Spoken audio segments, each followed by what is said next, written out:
মাঘৰ বিহু আহিল মইনা মাঘৰ বিহু আহিল মেজিৰ জুয়ো জ্বলিল মইনা মেজিৰ জুয়ো জ্বলিল মাঘৰ বিহু আহিল মইনা মাঘৰ বিহু আহিল মেজিৰ জুয়ো জ্বলিল মইনা মেজিৰ জুয়ো জ্বলিল অসমীয়াৰ মন প্ৰাণ ৰঙে ৰখে ভৰিল মইনা ৰঙে ৰখে ভৰিল অসমীয়াৰ মন প্ৰাণ ৰঙে ৰখে ভৰিল মইনা ৰঙে ৰখে ভৰিল।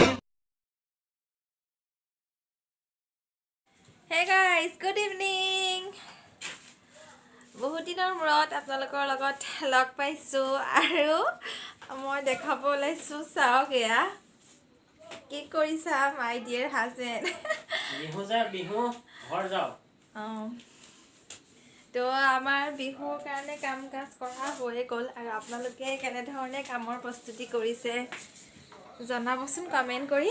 আৰু এতিয়া হে গাইজ মই এতিয়া বনাব ওলাইছোঁ পকা মিঠৈ লাডু, সেইটো আপোনালোকে সকলোৱে জানে। তাৰ কাৰণে মই এটা নাৰিকল কাটি ল'লোঁ আৰু কাটি পেলাই এতিয়া এখন কেৰাহীত নাৰিকলখিনি অলপ ভাজি ল'ম ৰঙচুৱাকৈ, কাৰণ জানেই নাৰিকলটো কেঁচাই লাড়ুত দি দিলে গোন্ধ কৰিব পাৰে, সেইটোৰ কাৰণে অকণমান ভাজি লৈছোঁ। আৰু এইটো অপশ্যনেল হয়, একচুৱেলি আপোনালোকে নিদিলেও হয় নাৰিকলটো, কিন্তু মই সোৱাদৰ কাৰণে দিব বিচাৰিছোঁ। আৰু চাওক মই এতিয়া নাৰিকলখিনি ভাজি লৈছোঁ আৰু তাৰপিছত এয়া দেখি আৰু এয়া চাওক মোৰ নাৰিকলখিনি ভাজা হৈ গৈছে। এতিয়া মই পিঠাগুড়িখিনিত দি দিলোঁ আৰু পিঠাগুড়িখিনিত দেখিছে মই অকণ সোৱাদৰ কাৰণে যিটো চপ গুটি, যিটো আমি বিয়াত তামোলৰ লগত চুফাৰীৰ লগত ব্যৱহাৰ কৰোঁ, দুটামান দি দিছোঁ, যিটো কাৰণে গোন্ধটো ভাল ওলাব। মোৰ ভাল লাগে এনেকৈ বনালে, আপোনালোকে যদি পচন্দ নকৰে নিদিলেও নাই, আপোনালোকৰ কথা সেইটো। আৰু এতিয়া মই নাৰিকলখিনি ইয়াত দি দিছোঁ। এতিয়া গোটেইখিনি তেনেকৈ দি পেলাই ভালকৈ মিক্স কৰি ল'ম। ৰাইজ এইখিনিতে এটা কথা কওঁ, কোনে কোনে বাৰু নাৰিকল দিলে এনেকৈ লাডুত ভাল পায়? মইতো নাচকৰা খাই ভাল পাওঁৱেই, কিন্তু এনেকৈ পিঠাগুড়ি নাৰিকল দি বনালে খাই চাবচোন, খুব ভাল লাগে, বহুত ভাল লাগে। আৰু কেনেকুৱা লাগে কমেণ্ট কৰি মোক প্লিজ জনাবচোন। ভাবিলেও মোৰ ভাল লগা ৰেচিপিটো আপোনালোকৰ লগতো শ্বেয়াৰ কৰোঁ, সেইটো কাৰণে। আৰু এতিয়া মই ইয়াত দিবলৈ ওলাইছোঁ অকণমান ঘিউ, যিটো দিলে সোৱাদটো বহুত ধুনীয়া আহিব গাইজ, সঁচাকৈ বহুত ভাল লাগে। তো আপোনালোকে এতিয়া গম পাইছেই, মই ইয়াত দুটামান গুৱামুড়ি দিছোঁ, যিটো চপ গুটি সেইটো দিছোঁ, অকণ নিমখ দিছোঁ আৰু ভাজি লোৱা নাৰিকলখিনি দিছোঁ আৰু অলপ ঘিউ দিছোঁ, যিটো গোন্ধৰ কাৰণে। আৰু গোটেইখিনি এতিয়া মই ভালকৈ মিলাব, যাতে গোটেইখিনি পিঠাগুড়িখিনিৰ লগত ধুনীয়াকৈ মিহলি হৈ যায়। আৰু যদি নাৰিকলবিলাক গোটা হৈ থাকে তেন্তে হাতেৰে ভাঙি দিব আৰু ভালকৈ মিলাব। তো গাইজ মই এনেকৈ বিহুৰ যোগাৰ কৰিছোঁ আৰু অলপ চলপ, কাৰণ জানে মোৰ ল'ৰাটো সৰু হৈয়ে আছে আৰু মই পাৰ্লাৰো যাবলগীয়া হয়, তো সময় তেনেকৈ নাপাওঁৱেই। চ' সেইকাৰণে ভিডিঅ'বোৰ বনাবলৈ টাইমেই নাপাওঁ। তো ভাবোঁ বহুত ভিডিঅ' কৰিম, কিন্তু কি কৰিব গাইজ, মই তেনেকৈ ভিডিঅ' বনাব নোৱাৰোঁ, সেইটোৰ কাৰণে আপোনালোকে বেয়া নাপাব। আৰু ভিডিঅ'বিলাকো তেনেকৈ মই আপলোড কৰিব নোৱাৰোঁ। আৰু এতিয়া মই গোটেইখিনি ভালকৈ সানি ল'ম। সানি লোৱাৰ পিছত মই যিহেতু মিঠৈটোৱেই, এতিয়া মই এটা গৰম কেৰাহীত মিঠৈখিনি দি দিছোঁ। মিঠৈখিনি ভালকৈ গৰম হ'ব দিম। আৰু আপোনালোকে জানেই চাগে কেনেধৰণে মিঠৈটো পগায়, আৰু পাকটোতো আপোনালোকে জানিবই, যিটো মই আপোনালোকৰ লগত এতিয়া আপোনালোকৰ আগত মই দেখাম। আপোনালোকৰ সহজ পদ্ধতিটো এইটোৱে কৈছোঁ, এতিয়া আপোনালোকে মিঠৈখিনি যেতিয়া পূৰা গলি পেলাই যেতিয়া উতলিব, তেতিয়া আপোনালোকে হাতেৰে অকণমান চুই লৈ যেতিয়া এনেকৈ হাতখনে এনেকৈ দি চাব, আঙুলি দুটাই এনেকৈ টিপা মাৰি দি চাব, তেতিয়া এডাল চুলিৰ নিচিনা যেতিয়া বস্তুটো আঠা নিচিনা হৈ লাগি আহিব, তেতিয়াই গম পাব মিঠৈ পগোৱা হৈ গৈছে। তেন্তে গাইজ আহক আমি মিঠৈখিনি পগাই লওঁ। আৰু এতিয়া মোৰ মিঠৈখিনি পগোৱা হৈ গৈছে, সেইকাৰণে মই পিঠাগুড়ি যিখিনি নাৰিকল দি মিক্স কৰি থৈছিলোঁ গোটেইখিনি কেৰাহীত দি দিলোঁ। আৰু দি এতিয়া মই ভালকৈ লৰাম।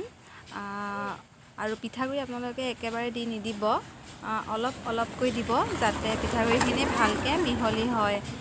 অলপ অলপকৈ দি ভালকৈ ভাজিব। আৰু সেইটো নকৰিলে আপোনালোকে ডাইৰেক্ট মিঠৈখিনি পিঠাগুড়িৰ ওপৰত ঢালি কামটো কৰিব মানে লাডুটো বনাব পাৰে। আৰু তেনেকৈ দিওঁতে চাব যে লাডুটো মদ খাইছেনে নাই। যদি খাইছে তেতিয়াহ'লে আমাৰ সেইখিনি হৈছে বুলি গম পাই যাব। এতিয়া মই নমাই দিলোঁ। তো গাইজ এয়া চাওক, মোৰ লাডু বনোৱা অলৰেডি হৈ গ'ল। তো আপোনালোকক মই দেখাব নোৱাৰিলোঁ। মই লাডু জেনেৰেলি আপোনালোকে যেনেকৈ বনায় তেনেধৰণেই মঠি পেলাই আপোনালোকে বনাব। আৰু মোৰ বনোৱা হৈ গ'ল। এতিয়া অলপ শুকান পিঠাগুড়িত দি থৈছোঁ যাতে লাডুখিনি টান হয়। তো গাইজ মোৰ লাডু বনোৱা হৈ গ'ল।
হাই গাইজ, মোৰ ভাত বনোৱা হৈ গ'ল। তাকে ভাবিলোঁ আপোনালোকৰ লগতো শ্বেয়াৰ কৰোঁ মইনো আজি কি বনালোঁ। বিশেষ একো বনোৱা নাই। চালাড, বেঙেনা ফ্ৰাই আৰু এইটো কি কয় কেপচিকাম ফ্ৰাই, জলকীয়া ফ্ৰাই আৰু লোকেল মুৰ্গী ড্ৰাই ফ্ৰাই আৰু চিতল মাছে আৰু কাঠ আলুৱে। চাওক, আমি এনেকৈ বিহুৰ উৰুকাৰ দিনাখন এনেকৈ সকলোৱে মিলিজুলি মাটি হ'লে মাটি বা পকাত এনেকৈ সকলোৱে বহি পেলাই একেলগে ভাত খাওঁ। সঁচাকৈ বন্ধু খাই চাবচোন, বহুত ভাল লাগে বন্ধুসকল। সঁচাকৈ এনেকৈ ঘৰৰ মানুহৰ লগত একেলগে বহি ভাত সাজ খোৱাৰ আমেজেই বেলেগ, নহয়নে বাৰু? তো গাইজ, আমাৰ হাজবেণ্ডেও খাই আছে আৰু এতিয়া আমিও ভাত খাওঁ। আপোনালোকে কি বনালে বাৰু মোক কমেণ্ট কৰি প্লিজ জনাবচোন। আৰু এতিয়া যিহেতু মই বহুত কথা আপোনালোকৰ লগত পাতিলোঁৱেই আৰু পাতিম, কিন্তু নেক্সট এটা ব্লগত পাতিম। কাৰণ কাইলৈ বিহু আছে। এতিয়া খাই বৈ সোনকালে শুব লাগিব আৰু কাইলৈ বহুত কাম আছে।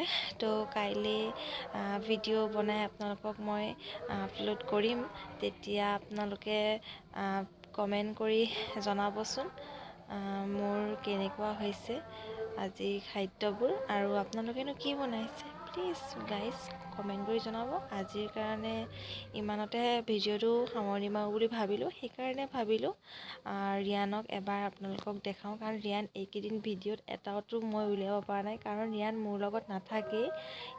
সিহঁতৰ পেহীয়েককেইজনীৰ লগতেই এনি টাইমেই ব্যস্ত হৈ থাকে আৰু যেতিয়া আহে শুবলৈ হয় জানে। আৰু তাকো মই এইকেইদিন টাইম দিবই পৰা নাই বন্ধুসকল। সঁচাকৈ আমাৰ জীৱনটো বহুত বিজি। চ' গাইজ বাই আজিৰ কাৰণে।